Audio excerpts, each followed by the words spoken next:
Ritchie Hamstring, the man who has been described as a rock pioneer, as a rock legend, and as a rock on which other rock and roll stars could rely on to rock the rocking world, has passed away. At the tender age of 75, he met his ingestive match as a can of Fray Bentos pie filling got the better of him. To quote one of his songs, "With rock we can unite to end suffering and killing, and when you've got the hiccups, don't eat pie filling." If only he'd practiced what he preached. Friends and family have been paying tribute to his career and reminiscing about the times they spent with him before he went up to the big rock concert in the sky. Yeah, so turns out that my actual granddad is this rock star that used to be famous, well, you know, fairly famous, 60s, 70s, 80s. I've had no idea. My mother, Tamsin Price, nay Hamstring. Yes, Tamsin Hamstring. 70s thing, obviously, with Grandad. Zoe Bowie, Roland Boland, Tamsin Hamstring. I can only imagine he was following the 70s rock star child naming scheme that was obviously written into international law at the time. Yeah, Ritchie Hamstring. I remember that cat. He used to play with him in Bungalow Denizen. I was a drummer, he played bass. There were some good times, We used to jam together. And by that, I don't mean an impromptu organisation of musicians to play some ad hoc music. No, we used to be into the real hard jam.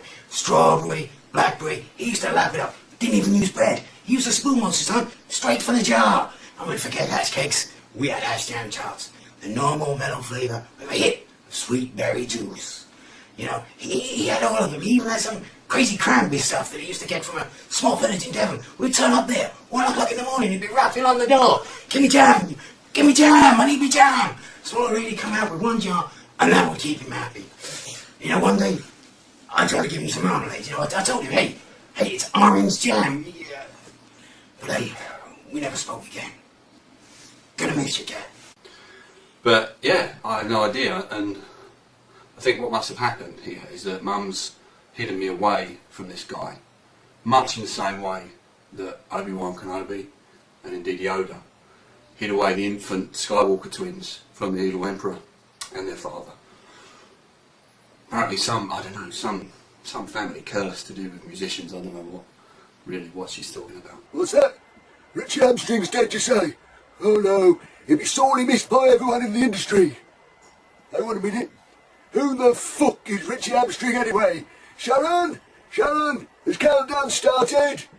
Anyway, I wanted to find out a little bit more about this guy. And the way I discovered that this guy was in fact my grandfather was I was in the loft and came across this suitcase in the corner of the loft.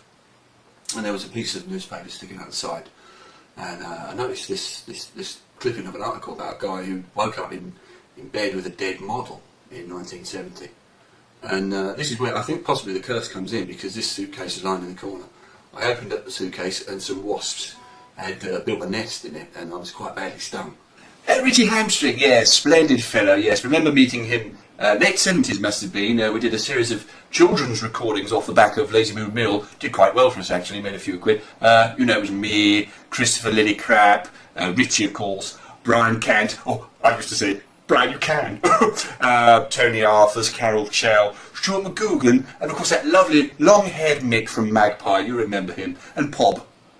Less said the better, I think, about him. But this is before he was famous, of course. Dreadful character. Anyway, yes, so I absolutely made up for him. Really, really pleased that he's got this award, and... he's dead. Oh, my goodness. Well, I think there's only one thing I can say. Once I come out of hospital, anaphylactic shock, I read up a little bit more about this guy.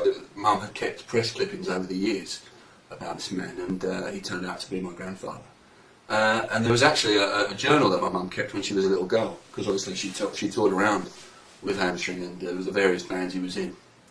And there's some lovely stories in there. Make a great book, but she won't go there. To be honest, she just cut that whole part of her life out. And there's a beautiful little sequence in this diary where Keith Moon brings rock cakes for everybody. Really brought a tear to my eye. You know, a guy who now no longer with us very sadly, but was a demon rock cake maker apparently. Ritchie Hamstring, the one thing you can always say with Ritchie, you can guarantee an adventure. There was this one time when we lived in DeLorean and we went back in time and we went to the Steel of Dogs, and he met his wife and I ended up in the Old West as a cow. No, tell it all, that's Back to the Future 2, isn't it? But no, this is classic Hamstring. Right, there's this time, he was on this beach and all these people running around screaming, "Ah!" There's this big monster attacking him, so me, Ritchie and Richard Dreyfuss went out on a boat to catch the No, that's Jaws. This is definitely. I know this is Ritchie. We had this big night out. We went to visit a friend, and I got frozen in carbonite. But he sent a couple of droids to rescue me. He came in. That's Star Wars, isn't it? That's Return of the Jedi. Ritchie Hamstring, you say? I've got nothing.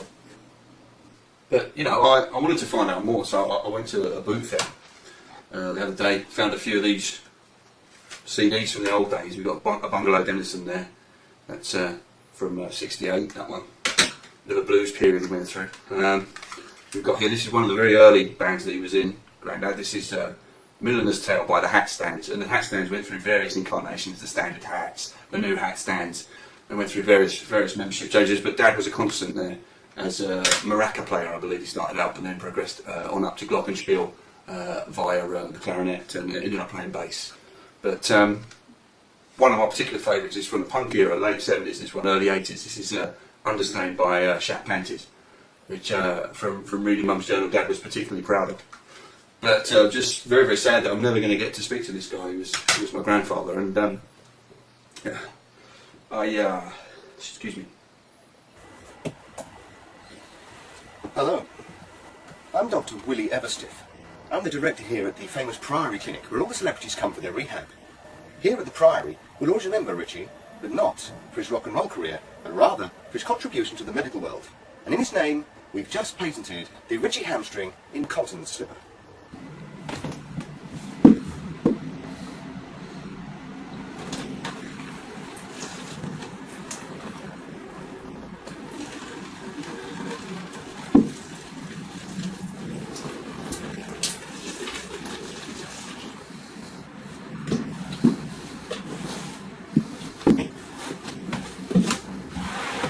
That's right, a Ritchie Hamstring Incontinence Slipper, available now from Pisco. I just wanted to do this for her. I mean, to be honest, I've never really picked up a guitar before because Mum wouldn't let me. And I never understood why, but she wouldn't let me touch a guitar. I understand now why, possibly because of this silly curse idea that she's got into her head, but apparently every male member of the family that's ever picked up a guitar has had an instinct and a natural talent for playing the thing, but I've got no skill here at all whatsoever. I can barely string a chord together. It's difficult. I'm just not a natural musician, so I don't know where this has come from.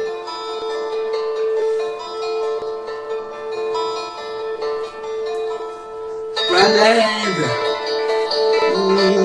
never got to say hello. Grandad, never got to sit and talk to you about Jeff Lynne and E.L.O. and Grandad. Well, you who were once denizen of a bungalow are now denizen of a great big muddy black hole. Grandad never got to say hello, and now I'm gonna say bye-bye. Bye-bye.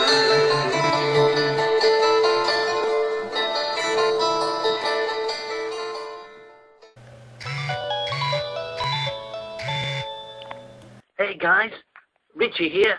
Cancel the funeral, man. I'm alright, look. It was my new hat. It was on too tight. That's all. Please.